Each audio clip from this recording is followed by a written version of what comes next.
안녕하십니까.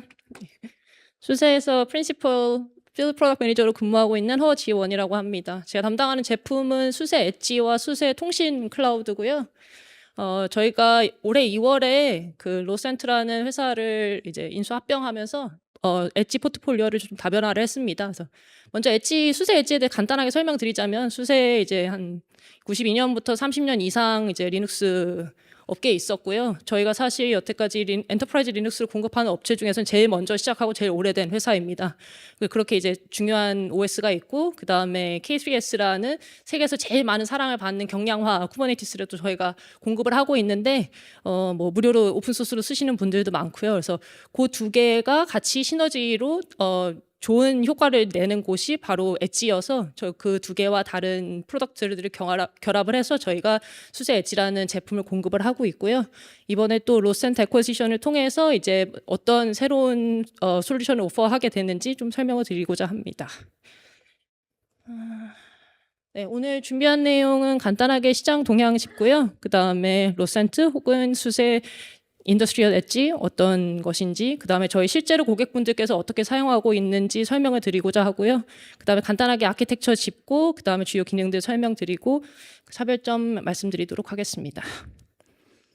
간단하게 마켓 컨텍스트 하면, 오늘 아침에 굉장히 좋은 인사이트 많이 나왔는데요.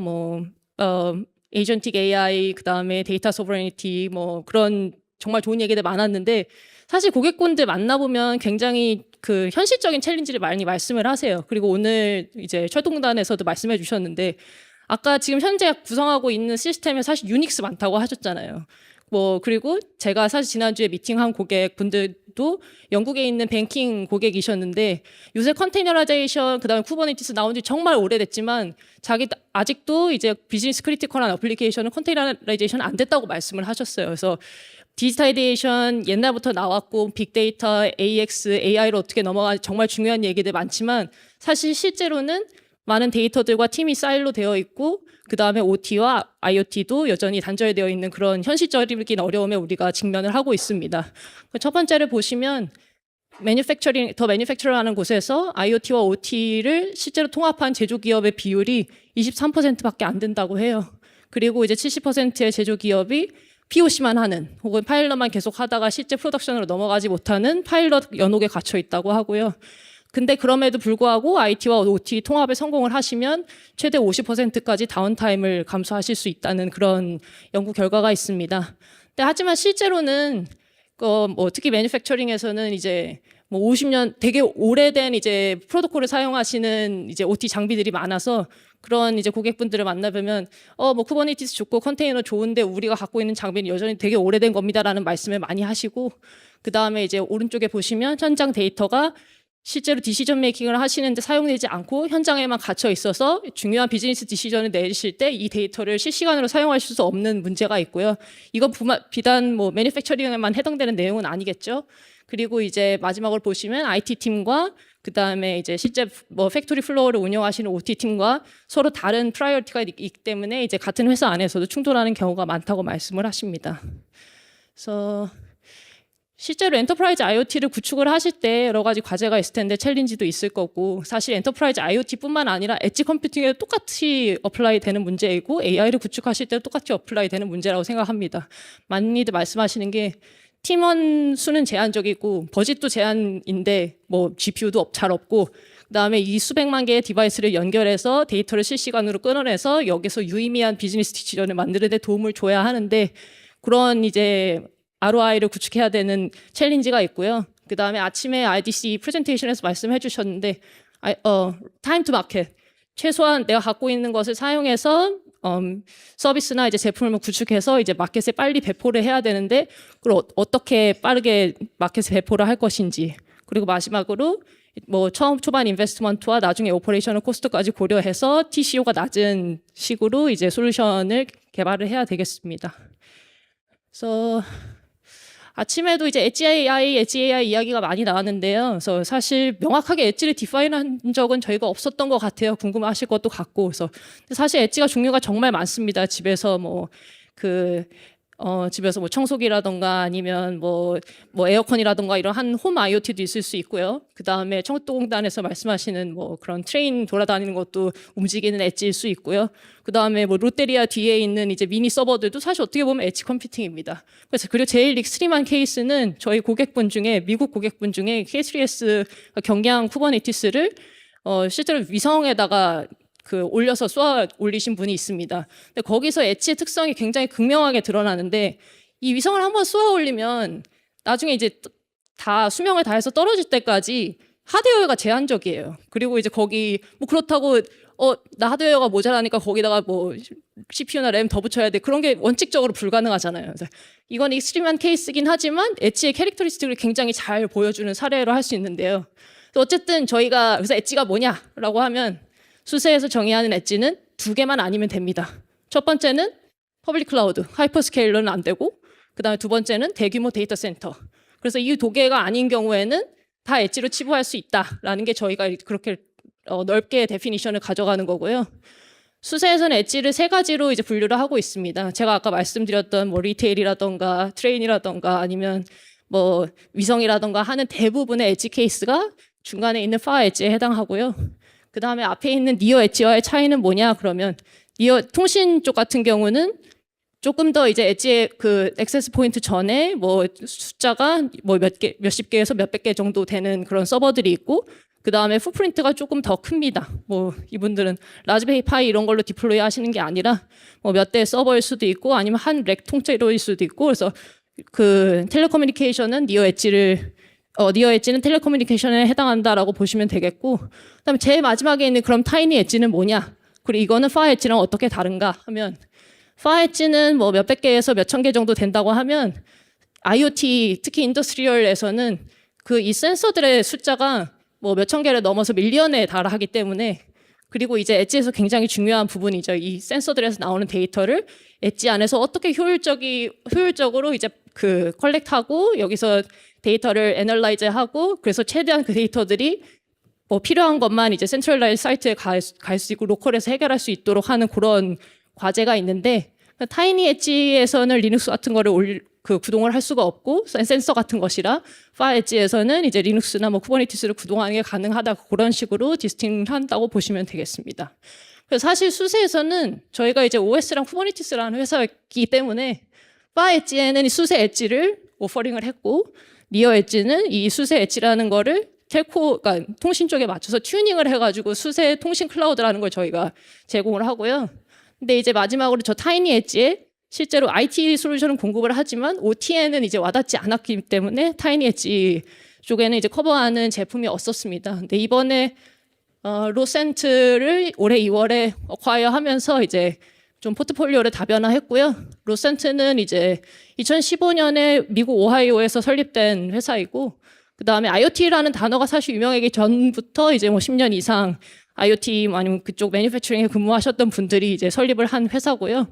그 다음에 제품 자체가 SaaS 우선입니다. 그래서 처음부터 클라우드 퍼스트, 그 다음에 클라우드 애그노스틱 플랫폼으로 구현을 해서 별도의 뭐 온프렘으로 인프라 구성하시지 않고 바로 이제 SaaS에서 원하는 워크플로우를 구현하실 수 있게 이런 식으로 제품이 설계가 됐고요.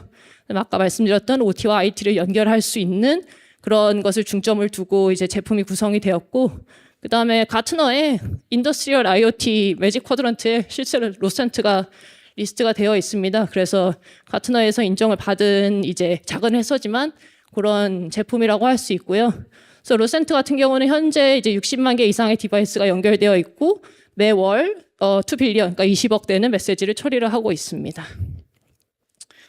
간단하게 이제 고객분들께서 어떻게 쓰고 계신지 설명을 드리면 IoT라고 하니까 그러면 매니팩처링에만 국한된 거 아니냐라고 말씀하실 수 있는데 뭐 제조업에서도 이제 많이 사용을 하고 계십니다만 여러 가지 버티컬에 다 어플라이가 됩니다. 그래서 아까 말씀드렸던 물류라던가 운송, 이제 실제로 이제 한 고객분 같은 경우는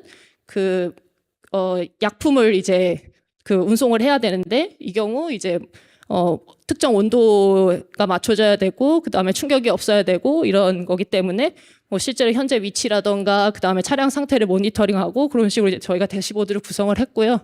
그다음에 스마트 빌딩의 경우 뭐 그 모드버스 같은 것을 통합해서 빌딩 전체를 이제 모니터링할 수 있는 그런 것들을 하고, 그 다음에 뭐 리테일에도 충분히 뭐 자산 관리나 이제 매장 운영을 하는데 이제 트래킹을 하는 것으로 유스케이스 구현이 가능합니다. 그리고 이제 마지막으로 해운 조선, 그 다음에 유틸리티 같은 곳에도 충분히 응용이 가능하고요. 그 다음에 여기서 중요한 점이, 그럼 내가 이거 도입할 때 처음부터 다 시작해야 되느냐? 근데 그건 아니고요.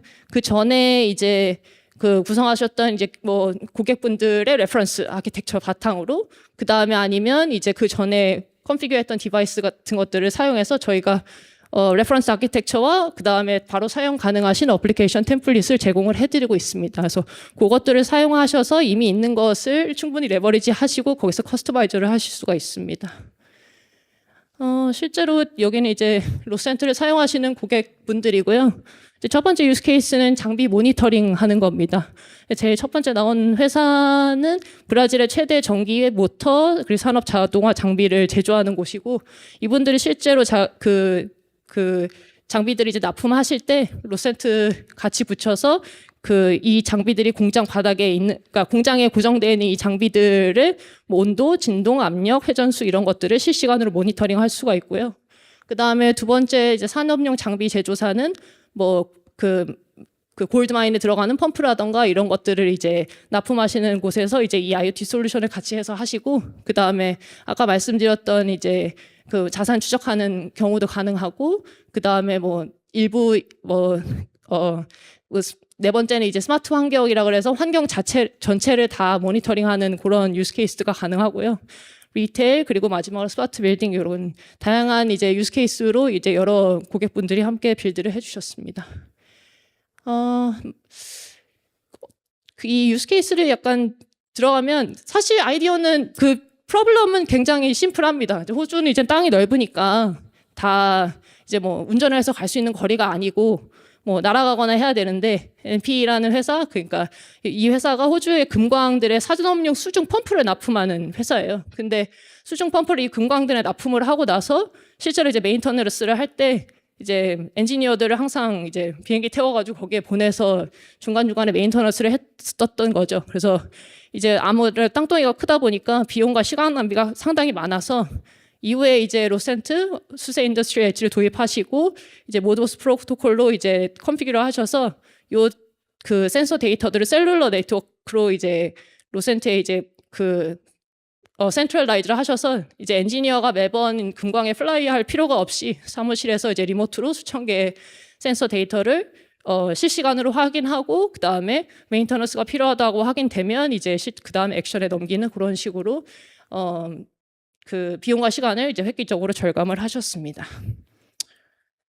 다음은 이제 아키텍처와 좀 5가지 이제 핵심 기능들을 설명드리려고 합니다. 그래서 좀 아키텍처 슬라이드가 좀 이것저것 많은데, 이제 제일 먼저 아랫단에 IoT 디바이스들에서 나오는 데이터가 당연히 베이스라고 생각을 하시면 되고요. 이제 이 IoT 디바이스가 다이렉트로 연결될 수도 있고, 혹은 게이트웨이 엣지 에이전트라는 게이트웨이를 통해서 연결이 될 수도 있습니다. 그래서 이 디바이스들 같은 경우는 컴패터빌리티가, 그러니까 그 프로토콜, 어떤 프로토콜을 서포트하는지가 중요하기 때문에 이렇게 이제 보여지는 다양한 프로토콜을 서포트를 하고요. 그 다음에 이렇게 데이터가 되면 이거는 CQ MQTT를 해서 이제 로센트 플랫폼에 올라오게 됩니다. 왼쪽 같은 경우는 IoT 디바이스에서 나오는 데이터뿐만이 아니라 뭐 예를 들면 날씨 이런 거는 이제 기상청이나 이런 곳에서 불러와야 되잖아요.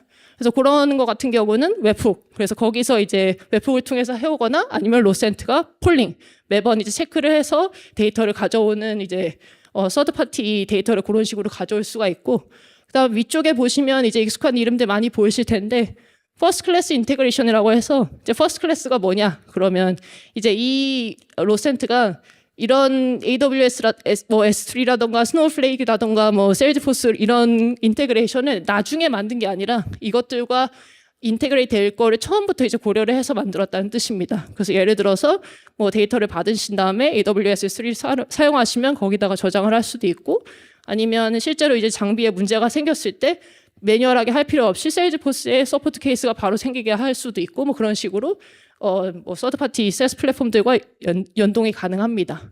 그 내부적으로는 이제 제일 첫 번째 비주얼하게 워크플로우를 드래그 앤 드롭으로 구성하실 수 있는 그런 워크플로우 엔진이 있고요. 그 다음에 그 디바이스 매니지먼트에서 센트럴라이즈드 된 디바이스 매니지먼트 플랫폼이 있고, 그 다음에 데이터베이스 C계열해서 타임 시리즈 데이터베이스로 이제 데이터 저장이 가능하고요. 그 다음에 이제 이 컬렉된 데이터 기반으로 얼러트를 만들거나, 그 다음에 이상한 패턴이 나올 경우에 어노멀리 디텍션을 할 수 있는 그런 것들이 있고요. 그 다음에 마지막으로 아랫부분에 이제 드래그 앤 드롭으로 코딩을 하실 필요 없이 대시보드를 구성하시는 게 가능합니다. 네.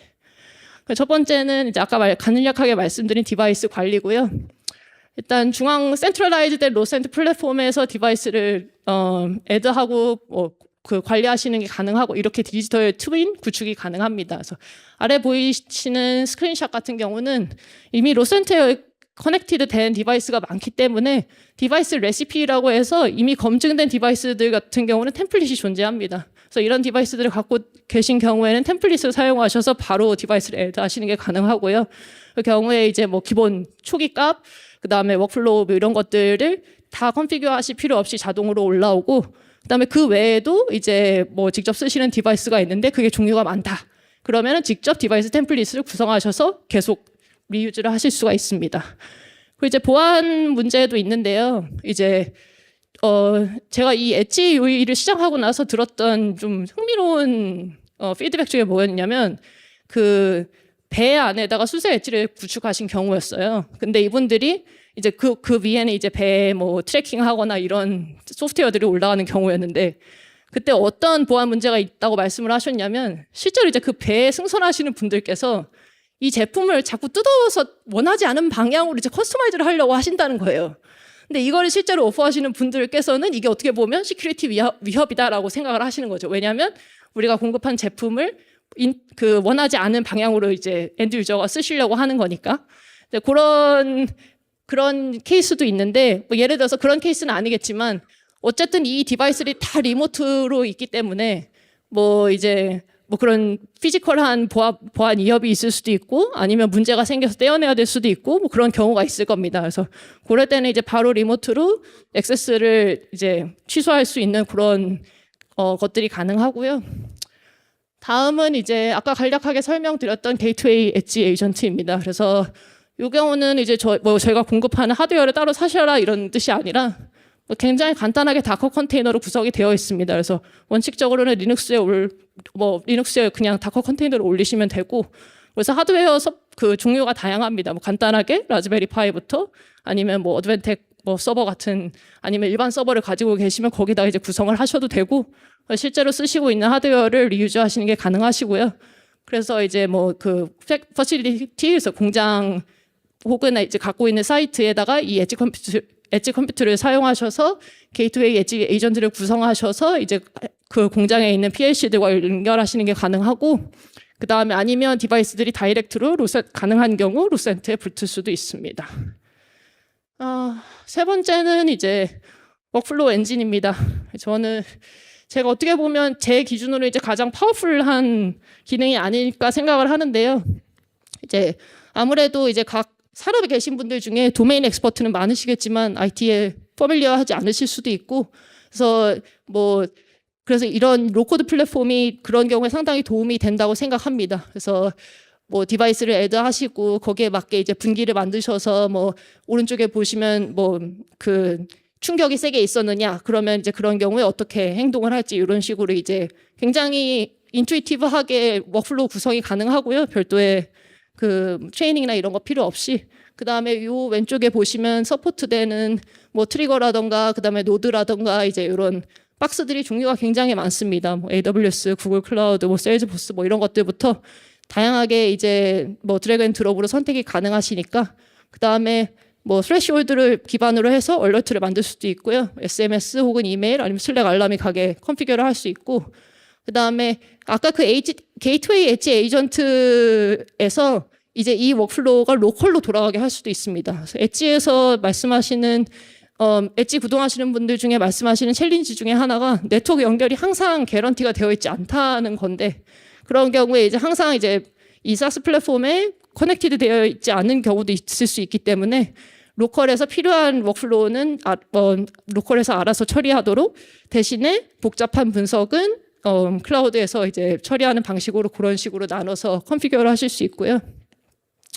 네 번째는 이제 데이터 시각화입니다. 그래서 이런 대시보드를 드래그 앤 드롭으로 편하게 구성하시는 게 가능하고요. 뭐 지금 같은 경우는 이제 지도에서 현재 이제 이 자동 그 운송하고 있는 차가 어디쯤에 있는지 확인을 하실 수가 있고, 그다음에 뭐 그 템퍼러처라든가 아니면 충격을 받았는지, 그다음에 지금 오리엔테이션이 어떤지 뭐 이런 것들을 다 실시간으로 확인이 가능하시고요. 그다음에 그 과거의 데이터도 당연히 이제 저장을 하고 그거를 보시는 게 가능합니다. 마지막으로 엔드 유저 경험인데, 이게 조금 특이한 게 로센트를 기존에 쓰시는 커스터머 분들께서 많이 말씀하시는 게 B2B2B인 경우가 많기 때문에, 즉 자사 제품에다가 IoT 솔루션을 붙여서 그분들의 엔드 유저에 제공을 해야 되는 경우가 많아요. 그래서 뭐 이런 경우에 뭐 지금 아까 보신 이제 스크린샷은 다 로센트가 붙어 있었지만, 이런 경우에는 이제 그런 그 로센트를 다 지우고 그 제공하시는